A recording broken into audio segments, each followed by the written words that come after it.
You sit down to meditate and you engage in mettā practice. You develop feelings of goodwill towards others and seek to establish a mind free of ill will. As you complete your meditation, you dedicate your merit so that all beings may be free of suffering. Hi, it's Margaret Maloney, and welcome to the Death Dhamma podcast. I'm a Buddhist practitioner out here in the world, having experienced the loss of my loved ones and knowing how much my Buddhist practice helped me on my grief journey. And now, together, we have this safe space to discuss death, dying, grief, and the Buddhist teachings that help us really understand attachment, impermanence, being compassionate, being death ready, what it means to live a life so that we can have a peaceful death. Yep, it's a big topic, and we're going to take it on together. Let's go. You might wonder, if you already generated thoughts of goodwill toward others, whether sending merit is an unnecessary extra? Mettā and merit work together. You might find it helpful to think of them as part of the same system. And this system not only helps you on your path, it allows you to free others from their suffering as well. Some translate merit as loving kindness. Others prefer the phrase goodwill. For our discussion, let's think of it as the ability to direct well wishes to others, to sincerely want others to be well and happy.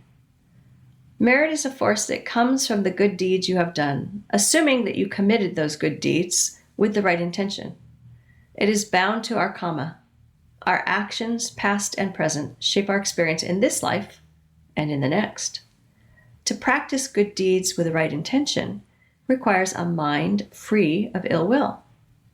Mettā allows you to behave in a way that supports the creation of merit. As you move forward with your mettā practice, you can direct well wishes to an expanding circle of beings, so that when you say, "May all beings be happy and free from suffering," you really mean all beings, difficult friends, family, and co-workers included. And now you have created or added to your merit store. This passage from the Itivuttaka sheds some light on merit and mettā together. Train in acts of merit that bring long-lasting bliss. Develop giving, a life in tune, a mind of goodwill. Developing these three things that bring about bliss, the wise reappear in a world of bliss unalloyed. A mind of goodwill is an important component of merit. As taught in the Pali Canon, merit comes from three sources: generosity or dana, virtue or sila, and mental development, bhavana. Mettā bhavana is not the only way that you collect merit. In fact, of the 10 ways to generate merit, dana is the most significant. But mettā makes it possible for you to become capable of creating merit, of benefiting from merit that you have earned in past lives. This passage from Mettā, The Philosophy and Practice of Universal Love, by Acharya Buddhaharakkhita, explains the critical role that mettā plays in helping us receive the power of our merit. When one projects this total wish for others to dwell happily, free from hostility, affliction, and distress, not only does one elevate oneself to a level where true happiness prevails, but one sets in motion powerful vibrations, conducing to happiness, cooling off, enmity, relieving affliction, and relieving distress. Mettā has been identified as that specific factor which ripens the accumulated merit, or punna, acquired by the 10 ways for the acquisition of merit, such as the practice of generosity, virtue, and so on. Again, it's mettā which brings to maturity the 10 exalted spiritual qualities known as perfections, or paramitas. The human mind is like a mine holding up an inexhaustible storehouse of spiritual power and insight. This immense inner potential of merit can be fully exploited only by the practice of mettā, as is clear from the description of mettā as that maturing force which ripens the dormant merits. In the Mangala Sutta, it is said that only after one has effected on elevating interpersonal relationship by resorting to good company and so on, does one choose the right environment for the merits of the past to find fruition. This finding of fruition is exactly what mettā does. Mere avoidance of wrong company and living in a cultured environment is not enough. The mind must be cultivated by mettā, hence the allusion to the fruition of past merit. Okay, at this point, you might be wondering, what does this have to do with the Death Dhamma podcast? You can see where we're going in terms of the alleviation of suffering, but also, again, it's the Death Dhamma podcast. Okay, merit earned in this life follows you to the next, potentially.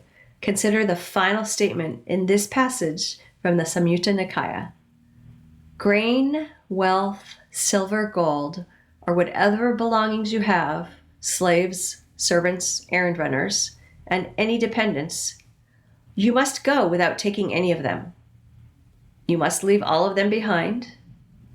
What you do with body, speech, or mind, that is yours. Taking that you go, that's your follower, like a shadow that never leaves, that you should do what is fine as a stash for the next life. Acts of merit are the support of beings in the after-death world.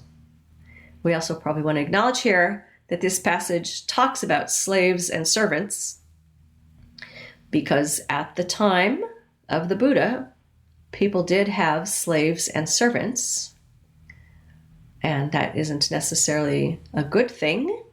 And I'm reading the passage as it is written, not advocating for any of us to have slaves and servants, but for us to work with people in an equitable way.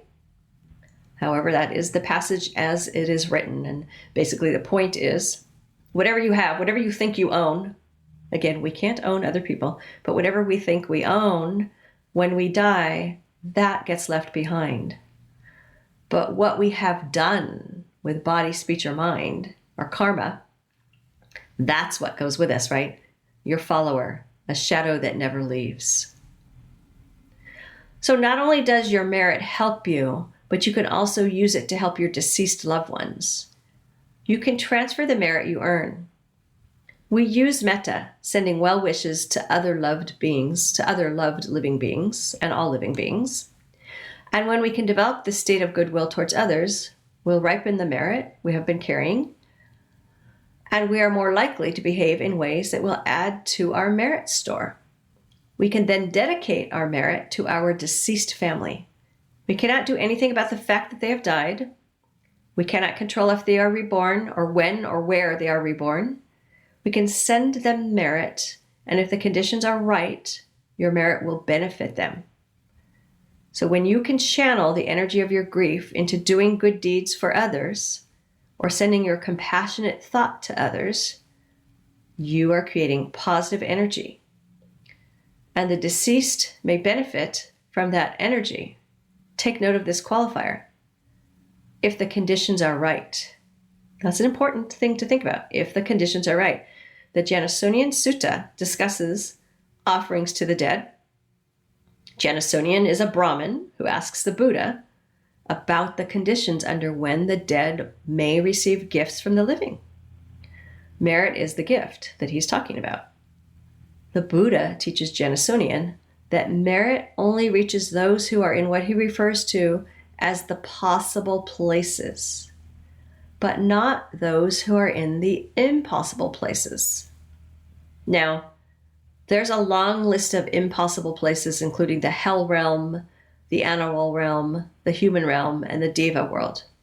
So we can't help those who are in hell. We can't help our pets with merit, and we can't help devas. So what's the possible place? The realm of hungry ghosts. Your merit reaches your dead family members who have become hungry ghosts. Now, with more impossible places than possible places, Janasonian wonders what will happen if none of his ancestors are hungry ghosts. In other words, like, is this all for nothing? If I can only send my merit to hungry ghosts, what's the point? And the Buddha assures Jennysonian that it's likely that there will be an ancestor on hand to receive the merit. It's very likely that we, too, have ancestors who are hungry ghosts, because that state of wanting is so prevalent in the human realm, and so many people die with that as their state or shaping their karma, that it is likely that we, too, have ancestors who are hungry ghosts. So we never have to worry about, is our merit going to go anywhere and is it going to help? But just in case, don't worry.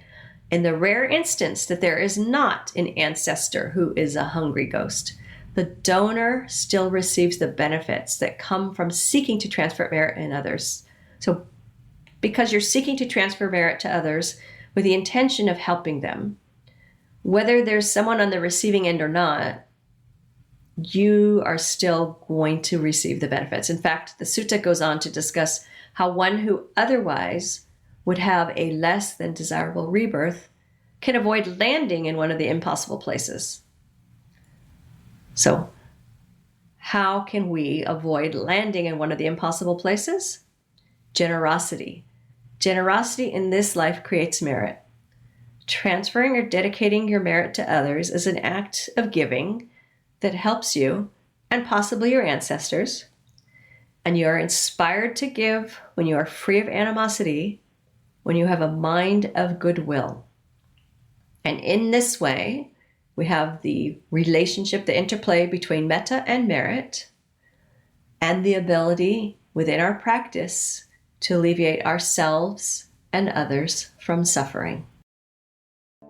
I've got books for you, starting with Carpooling with Death, How Living with Death Will Make You Stronger, Wiser, and Fearless, the book that got me going and helped me to discuss going through the death of my loved ones, followed by Sitting with Death, Buddhist insights to help you face your fears and live a peaceful life, based on Season 1 of the Death Dhamma podcast, and just recently, Enlightenment Unleashed, how your pet can lead you to spiritual transformation, because during our lifetime, we may see the rising and ceasing of many pets, and we love them like they are our family. Find these on Amazon.com or come see me at MargaretMaloney.com. You've been listening to the Death Dhamma podcast with your host, Margaret Maloney. Thank you so much for being here. Come find me on MargaretMaloney.com, MargaretMeloni.com. And until we meet again, may you be well, may you be happy, may you be at ease, and may you be free from suffering. Bye for now.